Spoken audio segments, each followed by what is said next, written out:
Hola, qué bueno tenerlos por aquí. Hoy tenemos un polihistoria súper especial, muy de Halloween, que me encanta. Los que me conocen saben que vibro con Halloween a más no poder.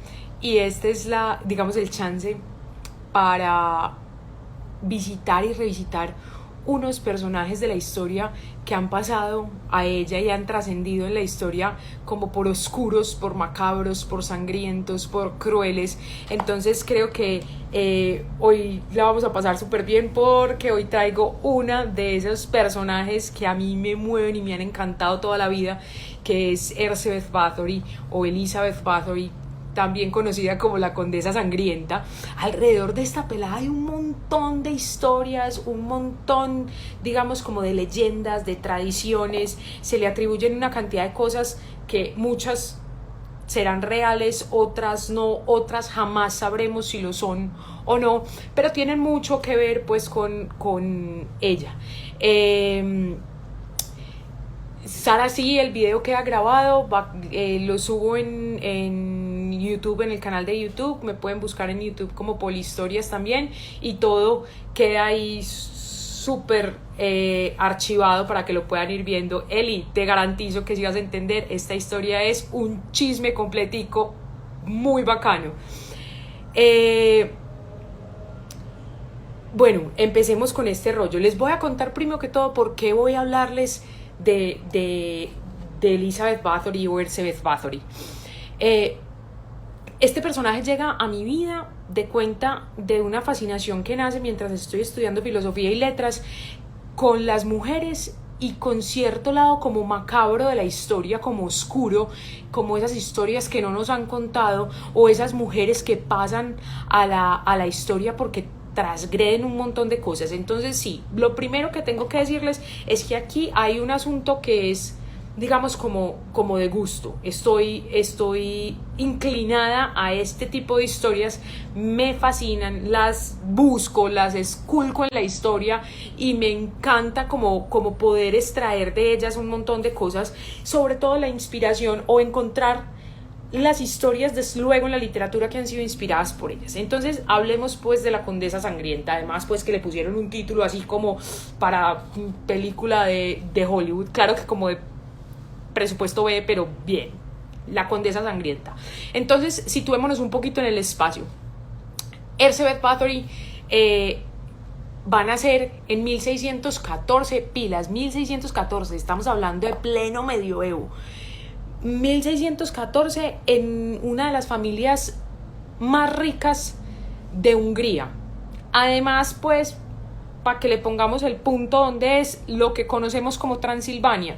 Entonces, a ella la educan en una familia húngara de la aristocracia, con mejor educación y más cultura que la que tendrían muchos de los nobles de su época, incluso hombres. Entonces, ella desde pequeña va a ser un personaje bien particular.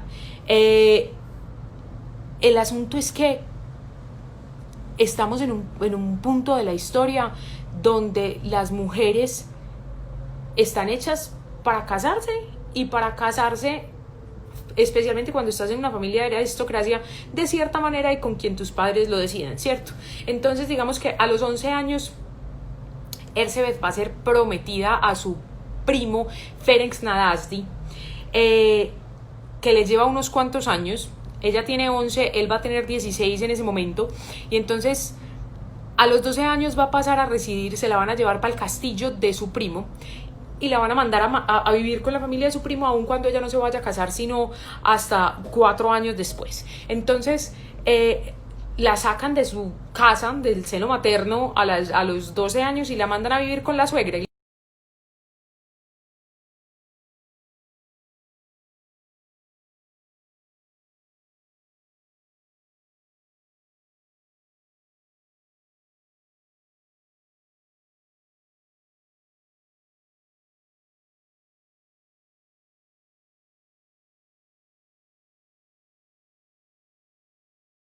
Entonces resulta que así va a crecer ella, y luego se va a casar. Para cuando se casa ya Erzsébet habla húngaro, latín, alemán, conoce la historia de su familia, conoce la historia del lugar donde vive, de las tierras que seguramente va a dominar. A ver, aceptemos a Eli que quiere el video. Pero no puede, está bien. Entonces, digamos que la van a prometer con para que vaya a ser el gran eh, gobernador de Transilvania, pues o de uno de los grandes feudos de Transilvania. Él va a ser casi analfabeto, no sabe leer, no tiene ningún interés como por la cultura. Sin embargo, entonces se casan el 8 de mayo de 1575. Eh, Pilas, en este matrimonio ellos se van a vivir al castillo de ella, un castillo que tiene su familia como predispuesto para ella, y su esposo va a asumir su apellido, porque ella es de mayor alcurnia que él, entonces digamos que este apellido tiene más nombre. Pues claro que tiene más nombre. Imagínense que aquí les cuento el primer dato curioso de este personaje, y es que ella va a rastrear sus orígenes, y si uno rastrea pues como su linaje, va a ser por allá prima, hermana de la mujer del mocho, pero por allá prima, de nadie más y nadie menos que Vlad Tepes, que es el inspirador de la novela de Drácula, ¿cierto? Entonces Vlad Tepes va a ser pues el empalador años antes, muchos años antes de la vida de la condesa en Transilvania. Vlad Tepes es un personaje encantador, pero creo que él se ha hablado tanto que me lo voy a brincar en esta vez, pero digamos que les voy a hacer un puntico aquí súper interesante porque quiero después retomarlo para que comparemos ciertas cosas. Vlad Tepes va a ser famoso por su crueldad, va a ser famoso por sus bosques de empalados. Este señor empalaba gente por los miles, o sea, eran bosques. Cuando decimos bosques es que vos parabas al frente y no veías el final de donde terminaban los cuerpos empalados. Pero a mi parecer, en mi punto de vista, hay una gran diferencia entre lo que pasaría con Vlad Tepes y lo que posteriormente pasaría con Erzsébet Báthory. Y es que Vlad Tepes tenía una maravillosa excusa, y es que finalmente él estaba en guerra, él estaba defendiendo Hungría y estaba defendiendo Transilvania y estaba defendiendo su tierra de las invasiones del Imperio Otomano. Entonces había un enemigo palpable, y aun cuando muchos de los que murieron empalados por Vlad Tepes no eran otomanos, no eran parte de los ejércitos otomanos, muchos lo fueron, pero muchos no. Él tenía esa excusa, él estaba en guerra y él estaba defendiendo su tierra, su patria, y de cuenta de eso iba a matar muchísima gente, que en el camino iba a terminar, digamos que disfrutándolo, sí, es probable, y va a ser pues famoso por su crueldad, pero ahí voy a entrar a diferenciar luego, cuando hablemos de la leyenda de Erzsébet Báthory, un punto que para mí es clave en la manera en cómo los conocemos a los dos. Entonces volvamos a lo que no es leyenda de Erzsébet Báthory, porque en esta mujer hay parte que es leyenda y hay parte que es realidad. Entonces volvamos que estamos haciendo como los puntos de la realidad.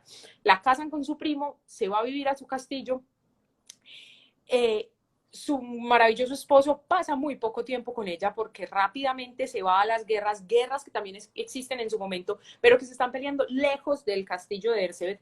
Ella se va, él se va a estas guerras, él se vuelve famoso y lo conocen como el Caballero Negro, pues tienen uno que hacerse un nombre pues así como el Caballero Negro para ser el esposo de la condesa sangrienta, porque no es un pobre pelele que quién sabe quién.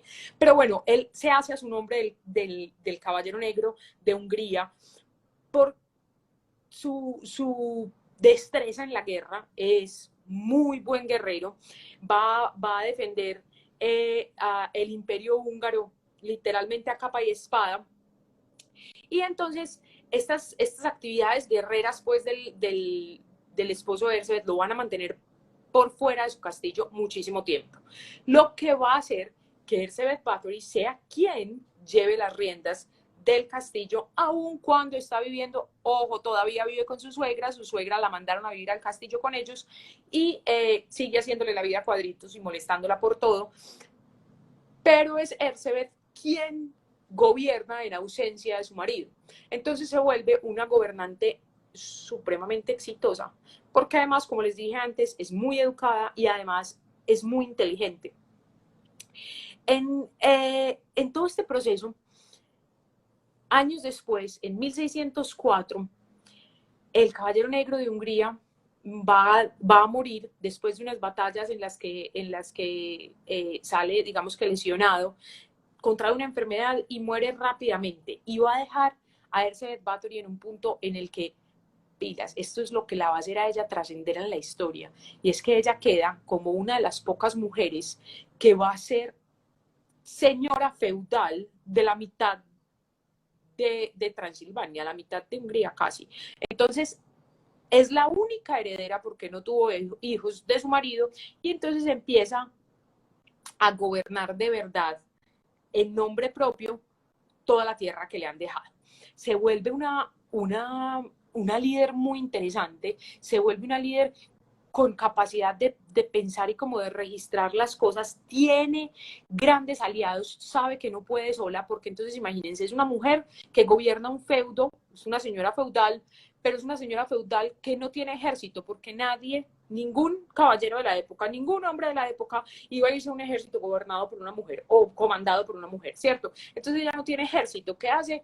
Rodearse de otros señores feudales que sí tienen ejércitos fuertes y que le van a ayudar a defender, digamos, su posición territorial.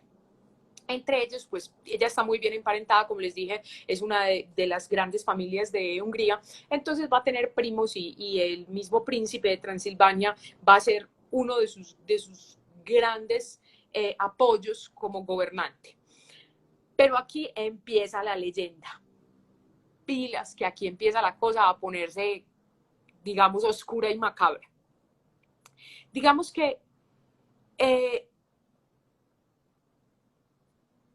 la historia cuenta que ella tiene todos sus sirvientes y demás, y la historia cuenta que un día, mientras la estaban peinando, alguna de sus doncellas le jaló el pelo. Pues, si a uno lo están peinando y fuera de eso a 3 o 4 manos, nada raro es que le jalen el pelo. Le jalaron el pelo y se vuelve a castigar a su sirvienta y la bofetea. Y en la bofetada le revienta la nariz, le vuela sangre a ella en las manos y ella viene pilas con un asunto en la cabeza que le está dando vueltas hace rato. Dice la leyenda que ella en una de las visitas que hizo a alguna de las aldeas de su feudo como señora feudal, vio a una anciana y quedó muy impresionada por lo vieja y lo bajada que estaba y dicen que se burló de ella. Y la anciana se voltea y le dice, usted también, por más noble que sea, va a envejecer y se va a ver como yo. Y eso le quedó a ella rondando en la cabeza y rondando en la cabeza.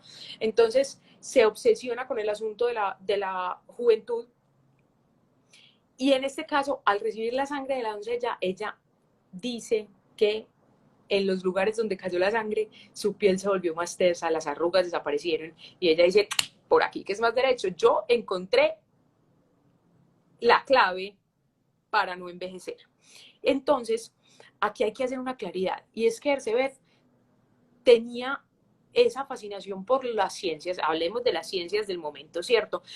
Y dentro de esas ciencias encontró las ciencias, digamos, ocultas, las ciencias oscuras, y va a tener en su castillo, lo que no va a ser raro para la época, porque, y menos en el lugar donde ella se encuentra, va a tener, digamos, como asesoras que literalmente van a ser brujas, ¿cierto? Entonces ella va a tener a Dorotea con ella y Dorotea va como a empujar esa idea de que la sangre sí puede regenerar su juventud.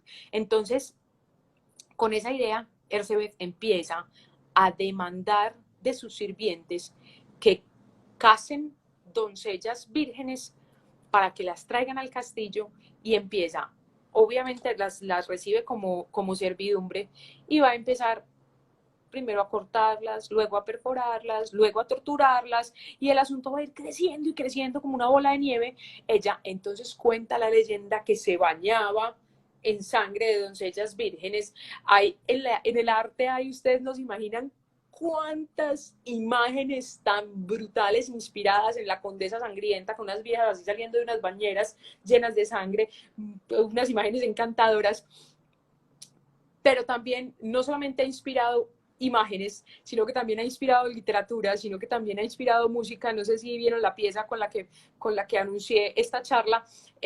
La banda que suena de fondo se llama Bathory, es una de las grandes bandas del metal. Hay un montón de historias como inspiradas en ese asunto de la sangre, pero eso no es nuevo, eso no es una idea novedosa, eso no es que a ella se le ocurrió así de la nada.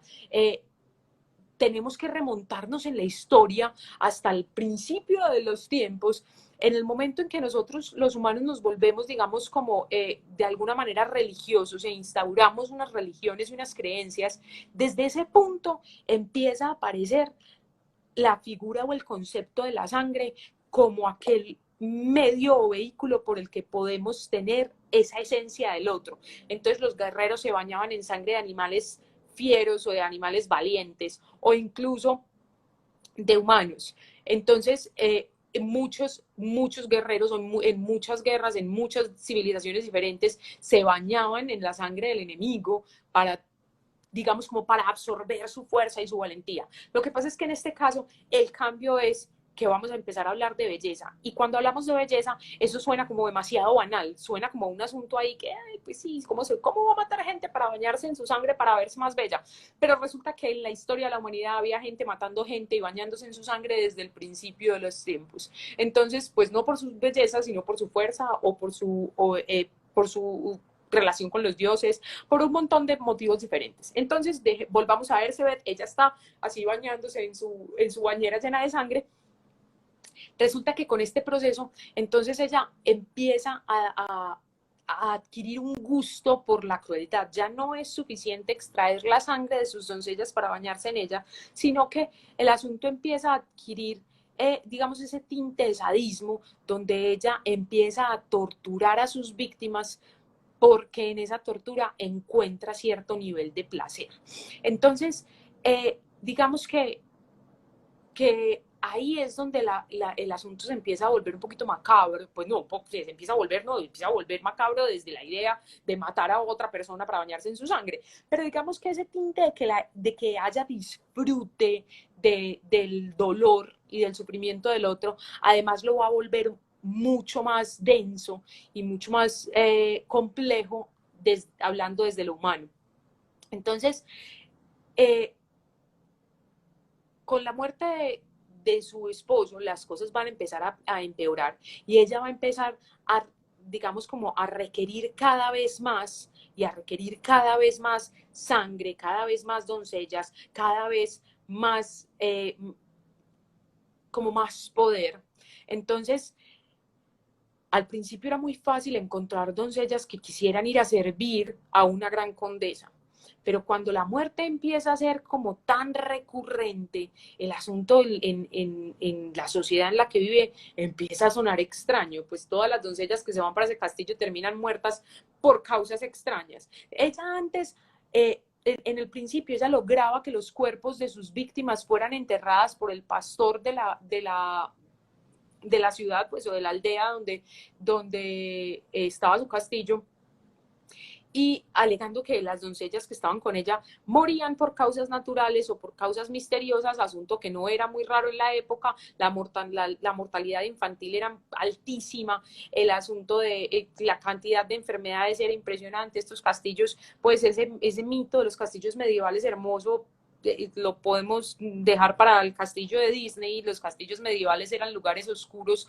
húmedos, lúgubres, que olían mal y que obviamente era muy fácil contraer cualquier enfermedad en ellos, pero llega un punto en que las muertes de las doncellas en el castillo son tantas que el pastor dice, no, aquí está pasando algo raro, y no vuelve a aceptar que las doncellas de Ersebet sean enterradas en Camposanto. Entonces ahí se le empieza a complicar el asunto, porque entonces, ¿qué hacer con los cuerpos? Entonces empiezan a tirarlos en el río, pero el río pasa por debajo del castillo, empiezan a dejarlos en los graneros, empiezan a dejarlos en otras partes. Ella manda a su mayordomo Zorco, que va a ser una de sus manos derechas, a llevar las víctimas a otros lados.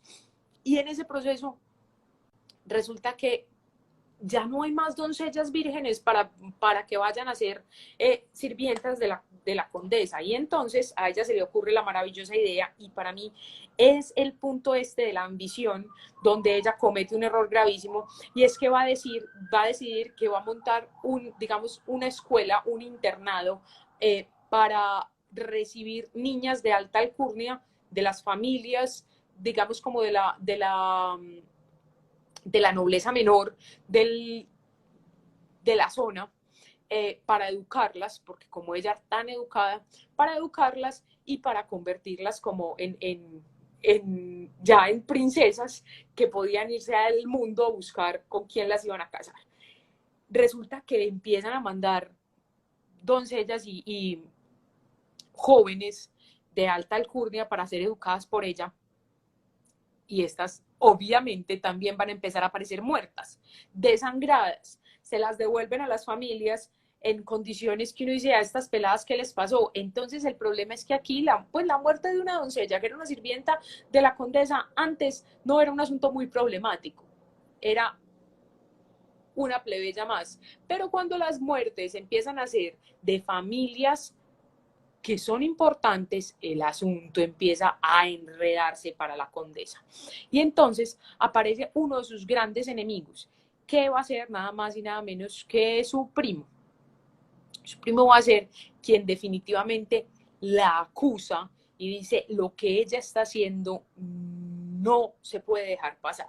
Y entonces acude al tribunal de la iglesia, y el tribunal de la iglesia va a mandar pues como unos enviados, y los va a mandar con su primo, vayan a llegar al castillo con un séquito de gente, de guardias, de soldados, a ver qué es lo que está pasando en el castillo de Bathory. Desde que entran, ellos dicen que el castillo olía a podredumbre desde la entrada.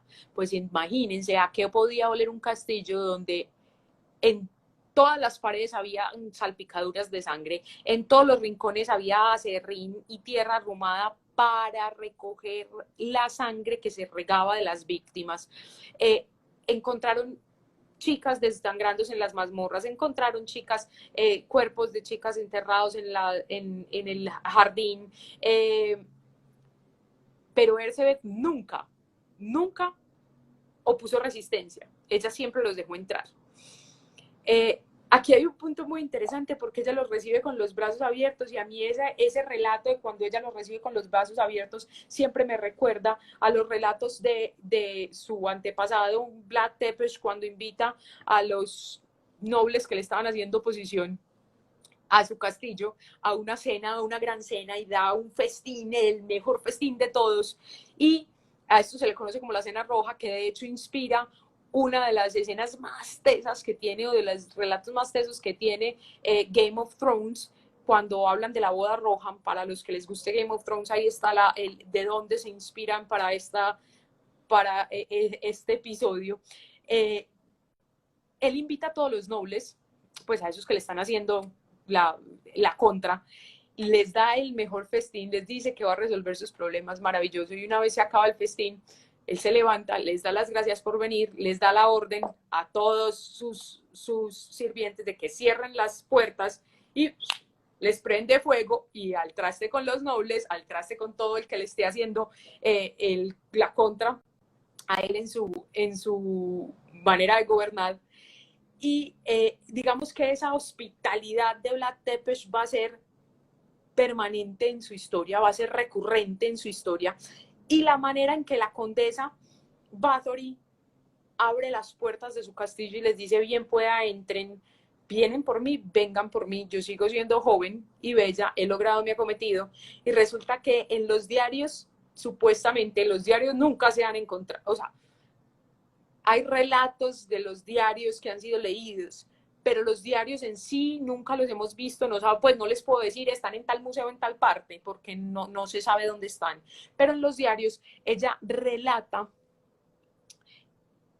cómo pasa absolutamente todo, desde el primer asesinato hasta el último, y en su recuento hay más de 612 mujeres, 612, o sea, listo, Vlad Tepes mató miles y miles y miles, vale, estaba en guerra, pero una sola mujer, matar 612 mujeres en Transilvania, en Hungría, donde la población no era una cosa así que digamos, pues los miles de millones de gente para que hubiera mujeres para matar así, porque sí, es un número altísimo, y lo más interesante es que en ese proceso ella ya ha descubierto el placer, no solamente como esa fascinación por mantenerse joven, sino también el placer por el sufrimiento del otro.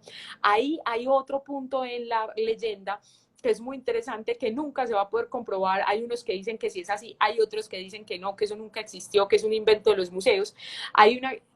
Yo creo que todos lo han oído, hay un aparato adminículo extraño que se llama un Iron Maiden o una doncella de hierro. Y es, háganse de cuenta, un sarcófago todo cerrado, pero por dentro está lleno como de púas, de chuzos y de navajas. Entonces cuenta la leyenda que ella metía a sus víctimas ahí, cerraba las puertas y las acuchillándolas, perforándolas por todos lados, y elevaba el Iron Maiden con poleas al techo para que la sangre cayera o goteara directamente sobre ella, bañándola como en su bañera, en su baño de inmersión. Eso nunca lo pudieron comprobar, eso nunca, digamos, es una historia muy bonita, es una historia encantadora para los que nos gustan esas cosas oscuras, pues irá el nombre a una de mis bandas favoritas, pero eso nunca lo han podido comprobar, aun cuando hay doncellas de hierro, Iron Maidens, en varios museos, diciendo que son réplicas de lo que fueron los Iron Maidens de tortura de la época medieval. Eso yo creería que hay algo de real ahí, porque la gente no se va inventando ese tipo de cosas, pero creería que hay buena parte que está alimentada por la fantasía y esa parte de la mente humana que es absolutamente fascinada por lo oscuro, lo macabro y el sufrimiento de otros en determinados momentos. Entonces, volvamos a qué pasa con Ercebet. Resulta que entonces su primo, a la cabeza de este combo de gente, la van a apresar, pero la ley dice que como ella es noble, no la pueden juzgar y condenar a muerte, que sería, pues después de matar 612 mujeres, lo más normal era que la condenaran a muerte. Susie, definitivamente Bruce Dickinson approves the Iron Maiden rules. Creería yo que hubiera existido o no haya existido, el hecho de que le diera nombre a Iron Maiden para mí ya es suficiente. Entonces, volvamos al asunto. La llevan presa, la juzgan, en el juicio la acusan de brujería, la acusan de asesinato, la acusan de un montón de cosas de las que Ercebet ni siquiera se defiende. Lo más interesante es que, ¿saben qué? A Torco, que era el mayordomo, y a Dorotea, que era la bruja que los acompaña, pues que la ayudaron en todo este proceso,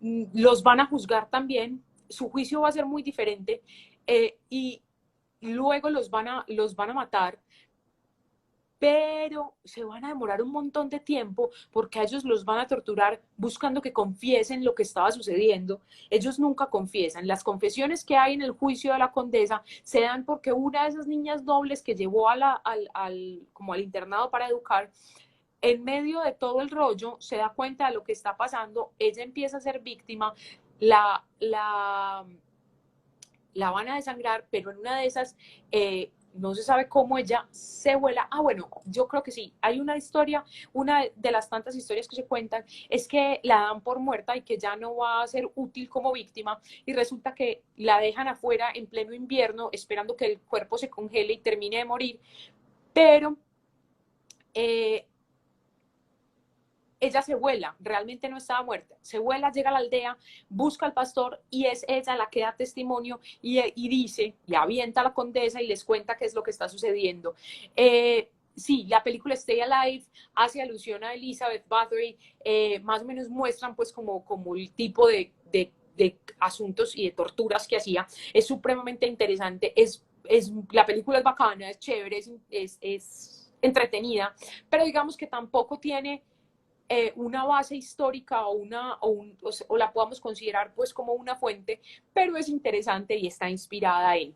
Hay muchas historias que van a inspirar lo que ese alimento como el concepto de la mujer vampiro, porque ella no solamente la van a acusar de bañarse en la sangre de las doncellas y de asesinarlas, sino que también la van a acusar de canibalismo porque decían que ella se comía a las doncellas y lo que pasa era que ella las mordía para sacarles la sangre, o sea, para desangrarlas. Entonces, digamos que eso está ahí muy cercano al mito del vampiro, pero ella es un vampiro diferente, ella no se vuelve un personaje caricaturesco como luego van a volver a Drácula, tristemente, pero digamos que sí tiene muchísimo de esos tintes de la mujer vampiro de la que vamos a hablar muchísimas veces en la historia, porque además a ella la acusan de que tenía, de que el placer que obtenía por las torturas que le ocasionaba a sus víctimas no era solamente placer por verlas sufrir, sino que el asunto también se volvía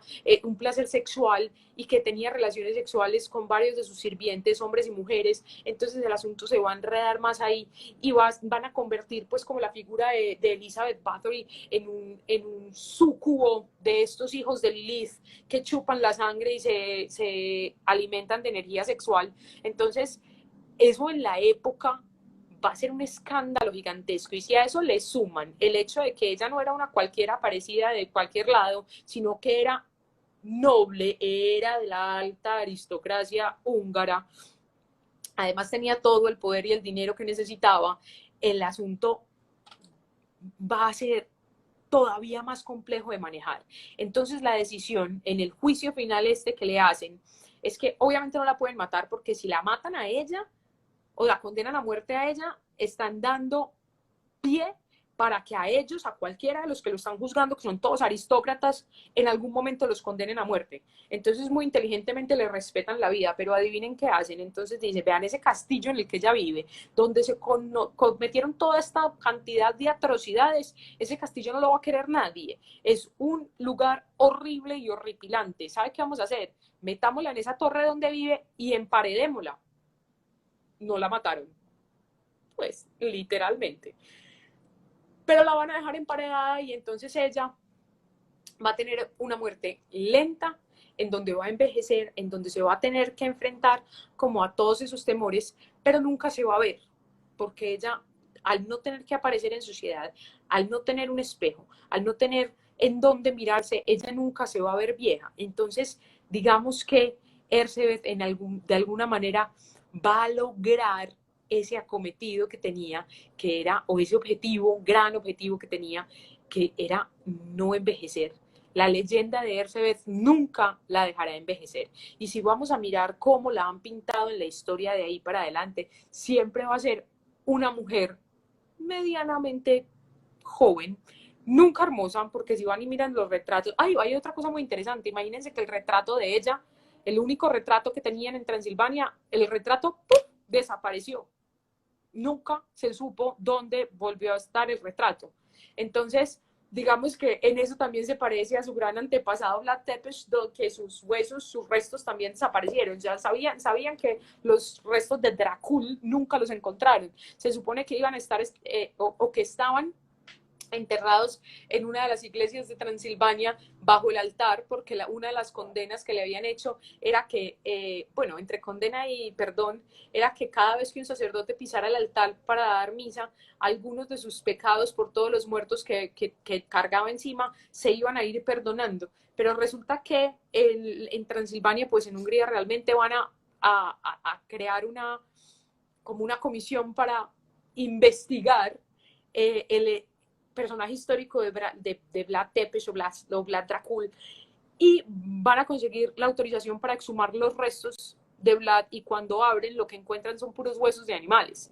Dice la leyenda que los huesos de él y que bueno, dice la leyenda que él se escapó del castillo cuando lo fueron a apresar y que su hija lo recibió en Francia. No hay constancia de que Vlad tuviera una hija, pero la historia oral cuenta que tenía una hija y lo recibe en Francia, que ella estaba casada con un aristócrata francés y que va a vivir en Francia hasta el final de sus tiempos, y que de hecho sus restos van a estar enterrados en una de las catedrales de Francia con los restos de los grandes reyes europeos y franceses, y que esta historia nace porque hay una tumba en una de estas catedrales con el símbolo de los Dracul.